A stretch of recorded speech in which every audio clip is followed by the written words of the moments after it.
Hola Dani, bienvenida a Levantando Podcast. Hola Fran, ¿cómo estás? Bien, bien, gracias. Muchas gracias por el tiempo y siempre me encanta empezar con un poquito de contexto. Estuviste en Endeavor, Nazca, Redwood, Hoy Viva, también Zero BS.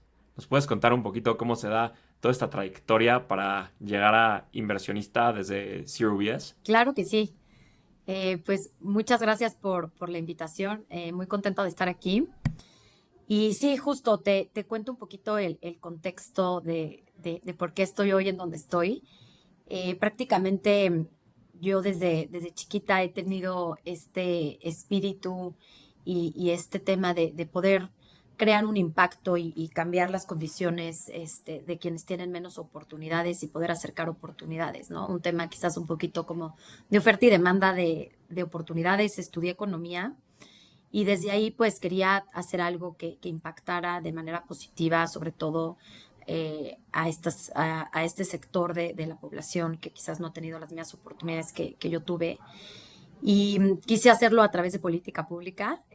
Fue mi primer trabajo en Secretaría de Economía y Secretaría de Agricultura, pero la verdad es que desde ahí veía como muy complejo y después encontré Endeavor en donde vi que este impacto realmente podría tener mucho más sentido y quizás también ser algo que pudiera regresar de una manera como más cercana y más eficiente a través de los emprendedores. Entonces, toda esta misión y visión de Endeavor de cómo transformar economías y cómo crecer países, cómo desarrollarlos a través del empleo, a través del desarrollo de innovación, a través de justamente los emprendedores, pues fue lo que más me movió y fue donde realmente encontré que este ímpetu que yo tenía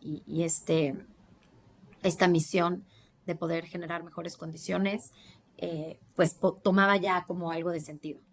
Y ahí, pues la verdad es que en esa época, que fue yo creo que hace poco más de 15 años, fue cuando empecé a conocer qué eran los emprendedores, qué los movía y tuve la fortuna de realmente tener convivencia con varios emprendedores de alto nivel.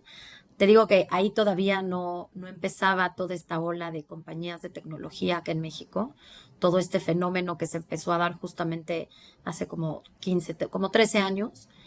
Y pues en esa coyuntura donde empezamos a ver desde Endeavor que había una gran oportunidad y había que tomar a estos emprendedores que estaban regresando de sus MBAs en Estados Unidos, que era talento, que había estado trabajando en las startups tecnológicas más exitosas allá y que empezábamos nosotros también a querer replicar ciertos modelos en donde tuviéramos la oportunidad de generar las condiciones, las herramientas para que estos emprendedores realmente cambiaran la forma en que transaccionamos hoy en día. Y lo que vemos hoy es el resultado de mucho trabajo, de muchos agentes, de muchas instancias. A mí me tocó desde la trinchera de Endeavor empezar lo que es el Tech Track, que era un programa que apoyaba específicamente a empresas de tecnología de reciente creación.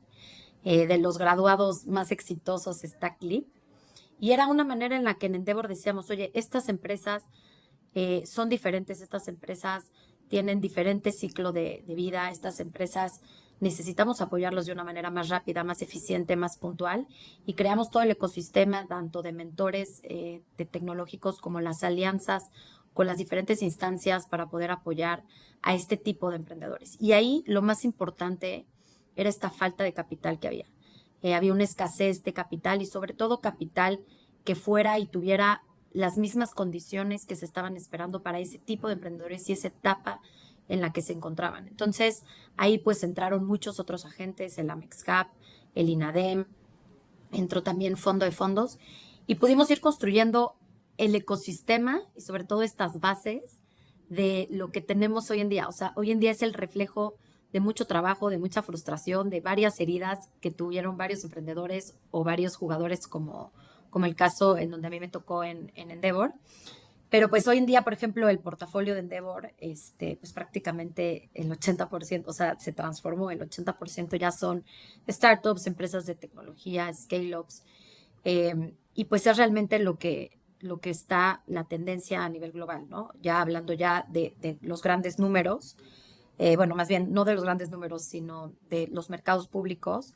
Se espera que las grandes compañías y que, por ejemplo, el Standard Poor's 500, que es el principal índice, se ha transformado en los próximos años en donde las compañías más grandes van a ser las compañías de tecnología. Entonces, así empezó esta pasión por el emprendimiento, esta pasión por los emprendedores. Y de ahí, pues, tuve la oportunidad de participar en varios fondos, como bien lo mencionaste. Primero en Nazca Ventures, México.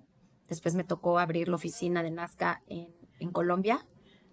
Después también estuve en Redwood Ventures. Y ahí, pues, fueron fondos. Estos fondos invierten desde seed, quizás hasta Series A. Me tocó ver diferentes etapas. En Nazca tuve la oportunidad también de tener esta experiencia de Company Builder. Y posteriormente, pues tuve la oportunidad también ahora dentro de ese ciclo de financiamiento de las empresas, poder pasar del lado de los mercados públicos, ¿no? Que si bien no es la graduación, sí es una etapa posterior a lo que es Venture Capital.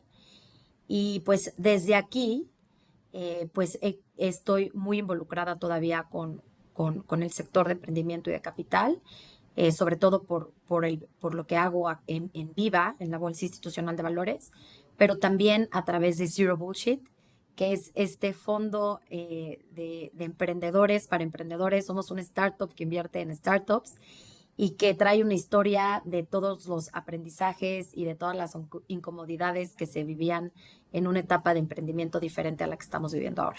Qué interesante toda tu trayectoria y cómo has estado en diferentes organizaciones. Y quiero desmenuzar mucho de todo esto que me dices.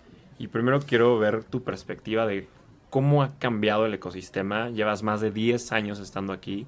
¿Cuáles han sido estos principales cambios que, no sé, en hace más de 10 años tú veías y hoy ya es totalmente diferente? O sea, ¿qué es lo que más te ha llamado la atención sobre el cambio del ecosistema? Mira, creo que lo principal es que ahora pues hay capital disponible. O sea, antes las compañías que querían levantar capital era muy complicado el poder tener fondos porque no existían tampoco esos fondos. O sea, los primeros fondos que existieron, pues fue lo que era antes 500 Startups, también lo que era antes AllVP, un poquito también Angel Ventures y las aceleradoras. O sea, era lo que había. Pero lo más importante es que nadie sabíamos cómo hacer Venture Capital. Entonces estaba como esta idea de Silicon Valley, cómo se estaba haciendo Venture Capital en Silicon Valley, y a nosotros nos parecía totalmente fuera de contexto en el mundo, en México. Entonces, los deals que se podían llegar a tener en esa etapa, hace 10 años, eran deals muy ventajosos para el emprendedor. Personalmente, a mí incluso no hace 10 años, sino hace 15 años me tocó, incluso antes de que existieran estas aceleradoras, me tocó, estuve en un emprendimiento que creamos de una aceleradora en la Náhuac, y nos tocaba decir, oye, quiero levantar $25,000, y nos pedían el 80% de la empresa. Entonces, te digo que eso, o sea, ese aprendizaje de cómo valoran las empresas, de cómo acceder al capital, es lo que más se ha transformado a lo largo de este tiempo, porque ahora hay varios fondos de VC, y no solamente fondos de VC locales, sino también hay todo un exposure a fondos internacionales. Y creo que ese juego o ese oferta y demanda del capital es lo que se ha transformado y lo que ha hecho también y ha permitido que hoy en día tengamos el ecosistema que tenemos. Otro factor también han sido pues estos casos de éxito.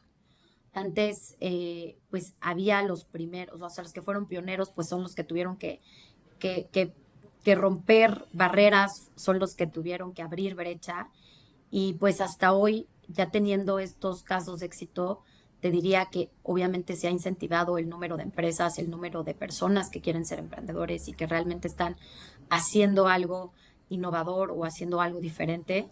Y pues eso, la verdad es que antes pues no se veía. Antes los casos de éxito eran las empresas que estaban en Estados Unidos, y hoy en día ya podemos ver esos casos de éxito.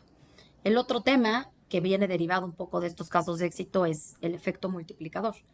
El efecto multiplicador lo estudiamos desde Endeavor, y es como los mismos emprendedores que ya son exitosos después se vuelven mentores y se vuelven inversionistas de las nuevas generaciones de emprendedores. Entonces te diría que el primer mapeo que nosotros hicimos del efecto multiplicador, pues hoy en día digamos que se ha exponenciado de manera importante y eso es algo que pues va a ir generando todavía más este efecto exponencial y va a haber más emprendedores y va a haber emprendedores que mentoren emprendedores y emprendedores exitosos que ya tengan sus exits y entonces inviertan en otros emprendedores. Ese es el caso de Zero BS, pero te diría que eso es lo principal que vemos y que ha cambiado desde hace 10 o 15 años a la fecha.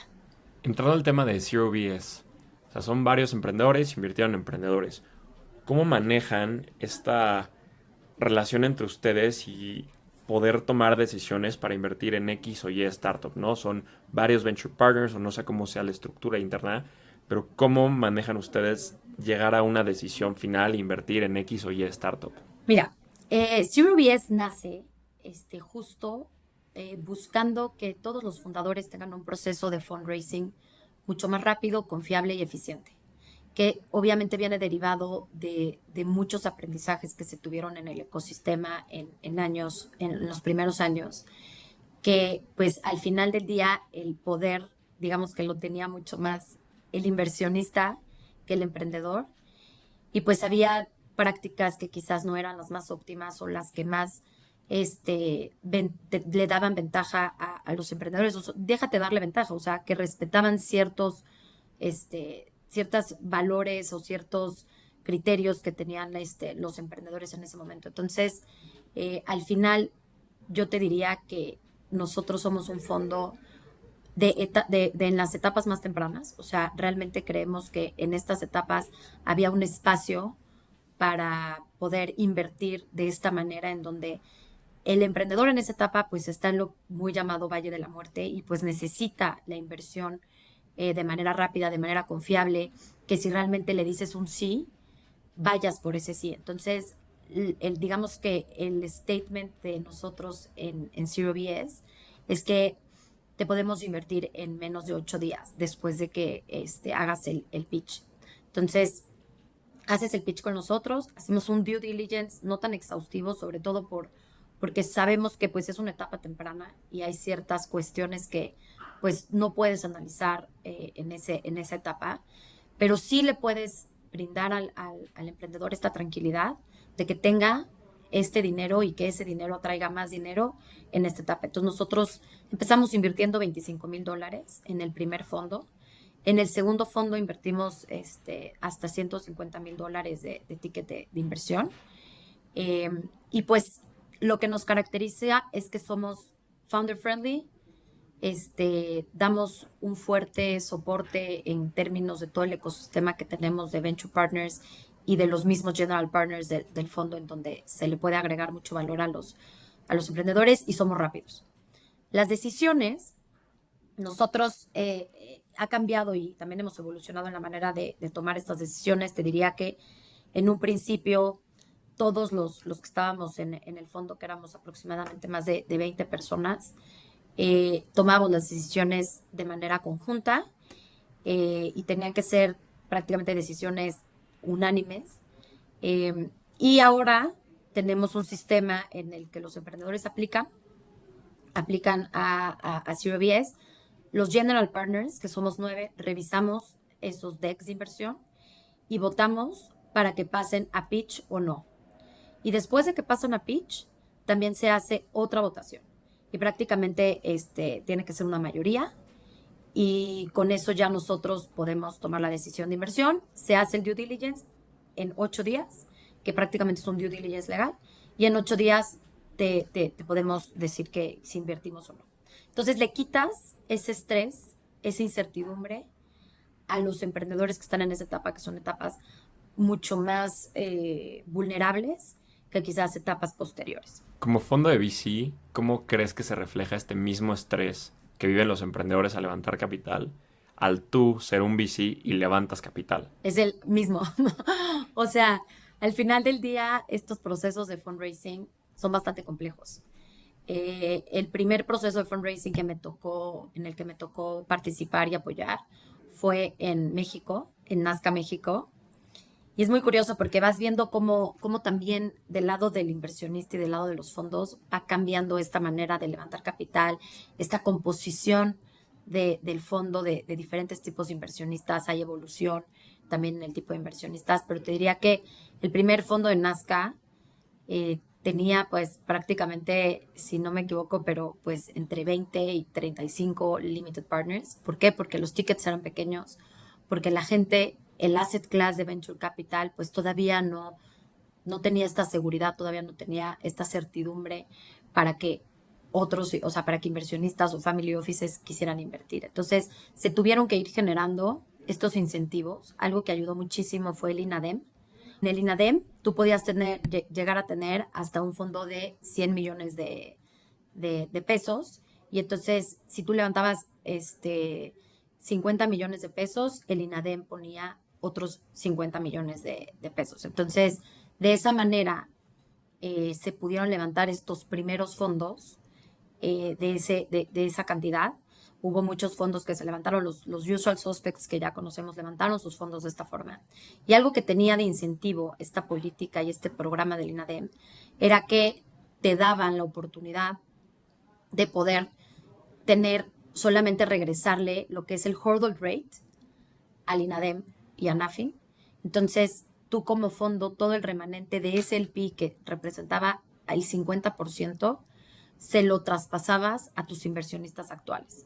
Entonces, ese era un incentivo que era muy atractivo para todos los inversionistas y fue una política realmente muy eficiente para que existieran varios fondos. Y con eso se crearon aproximadamente 35 fondos de capital que obviamente después se fueron filtrando y se fueron quedando los ganadores que conocemos hoy en día, que son ya fondos que han levantado fondos de hasta 150 millones de dólares, de inversionistas institucionales, de inversionistas sofisticados, incluso de bancas multilaterales.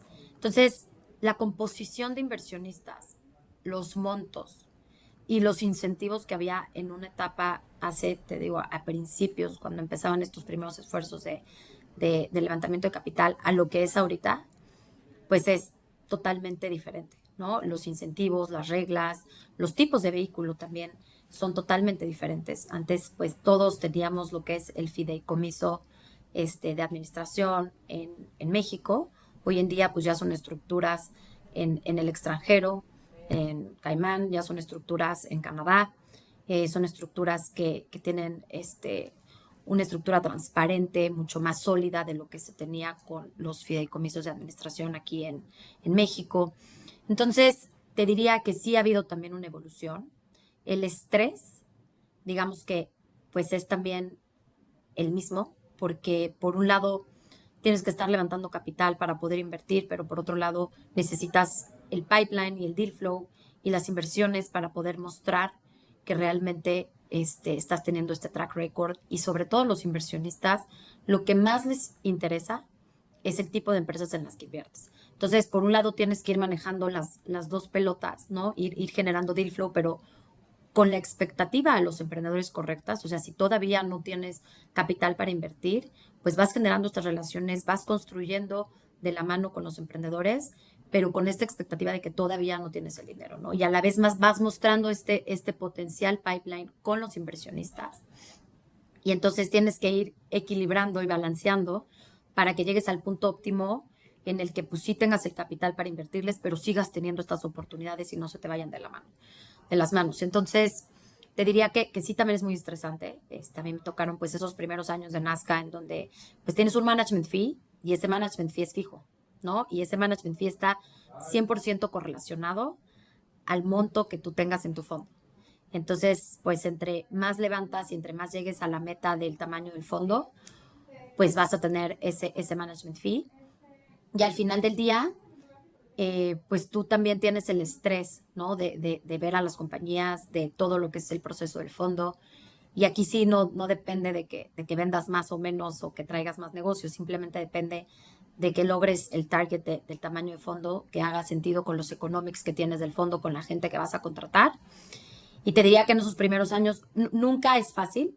Ahorita ya en estas etapas me ha tocado una perspectiva diferente o un papel diferente en en esta cuestión de fundraising, pero antes, hubo mucho estrés en México, hasta que se lograron estos primeros fondos, hasta que se empezaron a lograr estos primeros casos de éxito, y entonces ya se vuelve un camino nunca fácil, pero quizás más prometedor. Y también pues el tipo de inversionistas cambia, ¿no? Son más sofisticados, te piden otro tipo de reportes, hay otro tipo de exigencias, hay otro tipo de participaciones, te vuelves más institucional también como fondo.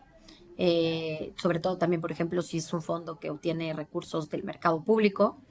Entonces, bueno, sí es bastante diferente. En Colombia me tocó una experiencia. Colombia no tuvo este tipo de incentivos, sobre todo de gubernamentales o de la banca de desarrollo. Su programa de apoyo a fondos de Venture Capital era muy diferente.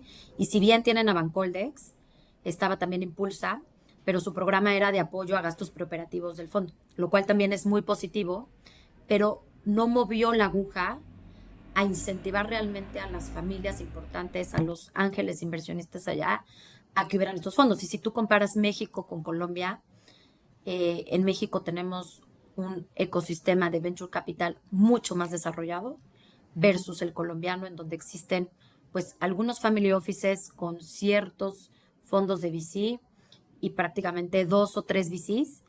Cuando yo estaba allá había 2 o 3 VCs, y esos 2 o 3 VCs no han logrado levantar el monto. Se quedaron en montos de $10 millones, de $8 millones, versus los mexicanos, que hoy en día pues estamos viendo que están levantando $150 millones. Entonces allá también no hubieron estos incentivos, y pues hoy en día no está reflejado el VC como está acá en México. Aunque haya emprendedores muy exitosos, tienen 3 o 4 unicornios, no es equivalente ese desarrollo en Venture Capital. Y luego en Redwood te diría que ya fue una etapa más adelante de lo que era en Nazca. Ya estamos hablando pues prácticamente de 2017, y entonces ahí ya había quizás una mentalidad mucho más abierta, ya habían casos de éxito a nivel ecosistema. Y ahí la estrategia fue también levantar el fondo con los principales empresarios de Guadalajara. Fue el primer fondo institucional de Guadalajara. También levantamos $8 millones de ese tiempo aproximadamente en el primer fondo, y hoy en día pues ya tienen 2 fondos más. Entonces siempre es un trabajo arduo, pero sí el tiempo en que se levanta el monto que levantaste primero, digamos que se acorta. O sea, si yo comparo Redwood con Nazca, 8 millones de dólares, quizás nos tardamos en levantarlo pues 2 años más o menos, y en Redwood lo levantamos quizás en 12 meses, 13, 14 meses. Si hoy llego yo, te doy una varita mágica, imagínate, el INADEM fue algo del sexenio anterior en México, Peña Nieto. Ahorita este sexenio se canceló. Para el siguiente sexenio, México 2024, ¿qué política pública harías para seguir fomentando el ecosistema mexicano y especialmente conociendo ya cómo que se encuentra, ¿no? De que ya el INADEM lanzó los primeros fondos. O sea, ¿qué cosa harías tú si llega el siguiente presidente y te dice vamos a fomentar el ecosistema? ¿Qué harías? Yo te diría que tenemos que crear los incentivos, las herramientas y la plataforma para los exits. Y hoy en día existe una gran brecha entre estas empresas que ya están siendo exitosas, que ya traen levantamientos de capital de Series C, Series D, e incluso Series E, que ya traen financiamiento institucional de fondos extranjeros, etcétera, que traen un muy buen track record. Ya incluso, pues la mayoría están siendo profitable o rentables.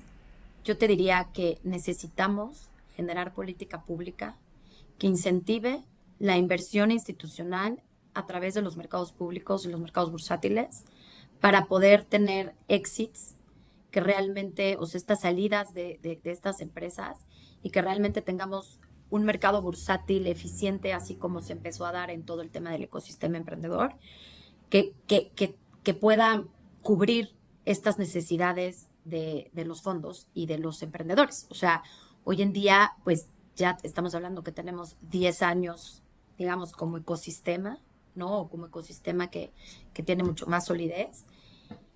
Y esos fondos, pues, Como tú sabes, el tiempo de los fondos son 8 años, 10 años. ¿Y quién va a tomar estas empresas? O sea, realmente, ¿cómo vamos a cerrar el círculo? Porque el cerrar el círculo del ecosistema emprendedor y el ecosistema de capital emprendedor no se da solamente hasta que ya ahorita como estamos y que ya hay fondos de 150 millones de dólares en México. ¿Y quién va a tomar esas empresas, no? O sea, yo te diría que tiene que haber política pública que incentive y que sofistique también. O sea, hay un tema también de sofisticación, hay un tema de evaluaciones que vienen de todo este capital privado. Y entonces tenemos que tener también los incentivos correctos para que se movilice el capital institucional a través de los mercados, para que pueda haber estos IPOs y que pueda cerrarse este círculo y abrirse otros nuevos círculos y que las empresas sigan creciendo a través en los mercados y que se sigan sofisticando y que se listen en México, pero que también se puedan listar a nivel global. Entonces, esa sería, híjole, mi varita mágica y mi principal, digamos que sueño a nivel profesional es poder ver una de estas empresas, incluso por decirte algo, de las que pasaron en el Tech Track desde Endeavor, listadas en Viva, ¿no? Que puedan realmente tener este éxito a través del mercado mexicano, que puedan regresar y give back todo este crecimiento, todo este ecosistema, toda esta infraestructura que se les dio a través de las diferentes instancias como el INADEM, como Amexcap, como Endeavor, como a los inversionistas ángeles que tuvieron y a los fondos mexicanos que tuvieron, poder regresar todo ese valor a México sería realmente algo que podría seguir transformando al país de una manera ya en un sector ya pues mucho más, más grande a nivel ya pues México. Y creo que eso sería algo que le pediría como política pública, la sofisticación y la canalización de estos recursos. ¿Ves a un mercado mexicano público lo suficientemente profundo para que los Clip, los Quesky, los Confío, todas estas billion dollar companies que nacieron en México y que quieren hacer un IPO, para que lo puedan hacer en México? No sé, lo contrasto con Brasil. En Brasil sí tienes IPOs de empresas brasileñas, o sea, el mercado sí es, digamos, lo suficientemente profundo, ¿no? O sea, ¿qué le hace falta a México para llegar a estar a niveles similares? O sea, no te digo similares, pero que ya hayan IPOs locales, ¿no? Que las empresas no quieran decir, me voy al Nasdaq a hacer mi IPO, me voy a Estados Unidos. O sea, que los hagan aquí. O sea, ¿qué le hace falta al ecosistema en general para que esos IPOs sean locales? A ver, le hace falta varias cosas, pero te diría que la principal es este tema de la profundidad de capital, ¿no? O sea, sabemos que hay otros mercados líquidos, sabemos que hay más inversionistas y hay mucho más profundidad en el extranjero, tanto pues en Estados Unidos como en Europa. Sin embargo, hay ciertos beneficios que te da el estar listado en tu país, ¿no? Y esos beneficios son los que quizás parecieran intangibles, pero se vuelven bastante tangibles en el tiempo, de posicionamiento, de liderazgo, de cercanía con tus principales consumidores, clientes, usuarios. Entonces, a nivel, digamos, los grupos de interés del negocio, si tu mercado principal es México, te diría que la estrategia ganadora, dependiendo del tipo de empresa que seas, sí es tener un listado aquí. Ya si después quieres listar en Nasdaq, en Estados Unidos, en Europa, etcétera, son estrategias que normalmente utilizan las empresas para posicionarse. Y sobre todo hablando de un mercado en Estados Unidos que pues, prácticamente es mucho más líquido. También ahí era lo que te decía, o sea, es mucho más profundo y está sofisticado para hacer un buen análisis de evaluaciones que puedan empatar todo el valor que trae la compañía desde toda su historia de financiamiento y obviamente pues todo su ciclo de vida, ¿no? Pero durante todo este ciclo que tienen las empresas. Yo te diría que, a ver, el caso de Brasil es diferente porque Brasil es una economía protegida en ciertos aspectos del mercado bursátil y eso ha permitido que pues muchas compañías se listen ahí, ¿no? Eso es un factor importante. Obviamente Brasil va más avanzado que nosotros, ¿no? En todos los aspectos. O sea, Brasil, los fondos, lo que te platicaba, ¿no? Los fondos que levantaron 150 millones de dólares, en Brasil se levantaron fondos de 150 millones de dólares hace 5 años, ¿no? Y ahorita ellos pues ya están en los fondos de 400, 500 como CASEC, Monashis, etcétera, ¿no? Digo, bueno, CASEC con presencia en Brasil, no que sea un fondo brasileño. Pero bueno, o sea, Brasil sí va más adelantado. Tiene ciertas políticas que se generaron que fomentan, y sobre todo, te digo, esta parte de movilización de capital, esta parte de que está un poquito más protegido a nivel economía en cuanto a mercado bursátil.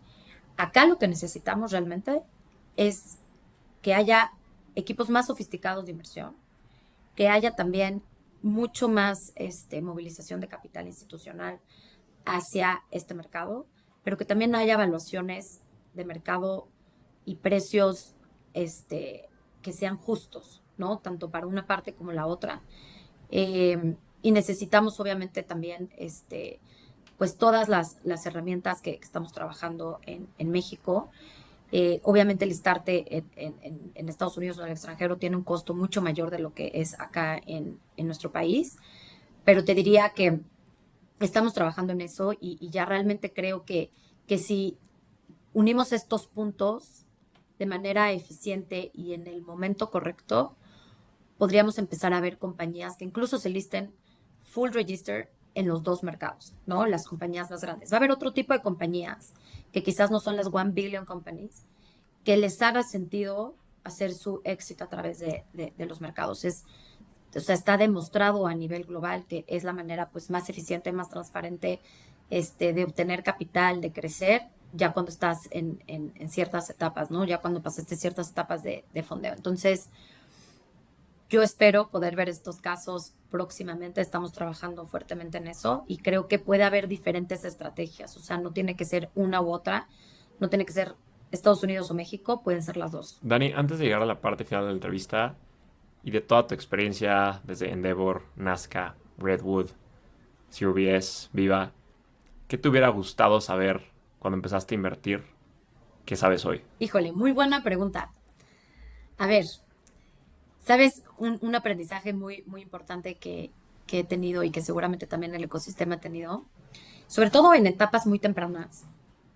Y es ahora, pues, obviamente justo lo que hacemos en CRBS, que es más importante hacer el deal correcto que hacer el deal más barato, ¿no? Muchas veces, pues a nivel de retornos, empiezas a hacer el análisis y la inversión y no sé qué y tal, y que me haga sentido y cuánto tengo de equity y cuánto voy a retornar y tal. En etapas muy tempranas, la verdad es que la evaluación pues, realmente no es lo que importa más, ¿no? Y eso creo que es algo que a veces es muy debatible y podríamos debatir esto por más tiempo, pero sí es importante, es uno de estos aprendizajes, ¿no? También otra cosa, y que también, o sea, lo he aprendido a lo largo y me ha tocado prueba y error, es que existen, digamos, diferentes tipos de emprendedores, ¿no? Yo te diría que hay emprendedores que a lo mejor, y no es por ponerle un estereotipo, pero a lo mejor traen el MBA, etcétera, y buscan una oportunidad porque es algo trendy y porque es algo que está de moda y a lo mejor quizás es un copycat y hacen un startup, ¿no? Y construyen un startup y la hacen y demás, y esta es la oportunidad y todo fríamente calculado.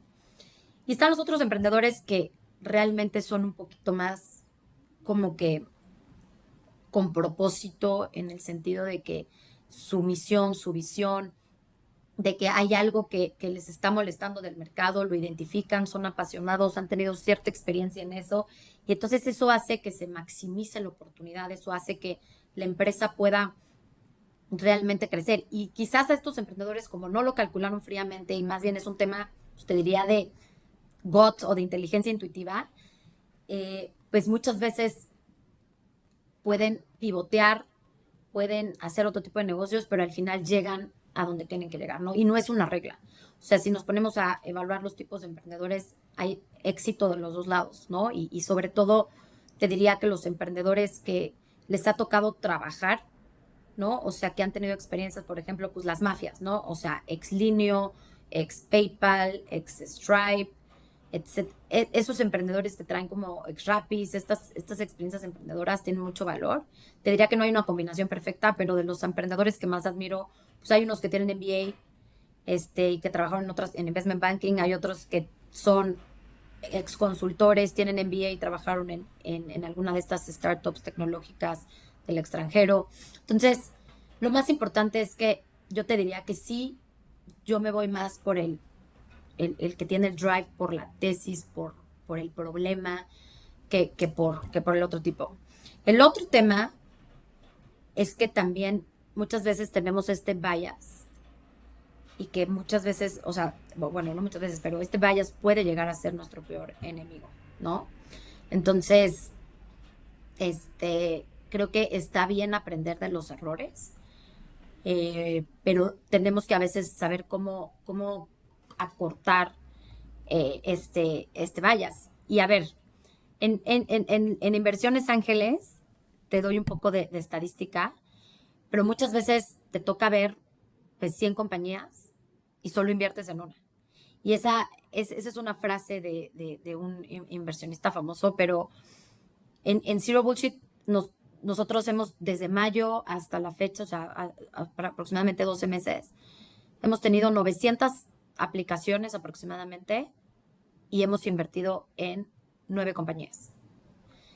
Entonces, se repite como esa estadística, ¿no?